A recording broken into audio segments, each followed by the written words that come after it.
নোয়াখালীর মানুষ বিভাগ নিয়ে আন্দোলন করে, কুমিল্লার মানুষও তাদের সাথে আছে।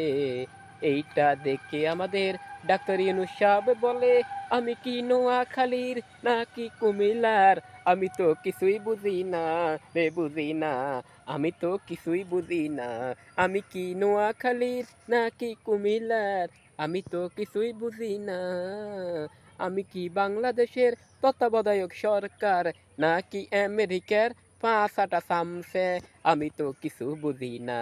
বলি ডাক্তার ইউনূস, তুমি কিছু বোঝা লাগবে না, তোমারে জুতে মারি, তোমারে হিসে মারি, তোমারে তাল গাছে উঠাইয়া দিমু, ও ডাক্তার ইউনূস, তুমি তো কিছুই বুঝবে না, ও ডাক্তার ইউনূস।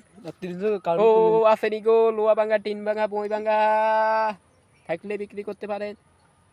তো গাইস, আপনাদের অনেকের বাড়িতে দেখবেন লোহা ভাঙা, টিন ভাঙা, পুরানা বই খাতা জমে রয়েছে। ওইগুলা আমি কিন্তু কিনি। আমি এসকারাফের ব্যবসাও করি। আমার ভিডিও ডেসক্রিপশনে আমার এসকারাফের নাম্বার দেওয়া থাকবে, ওখানে আমাকে বলবেন কার কার বাড়িতে এসকারাফ রয়েছে।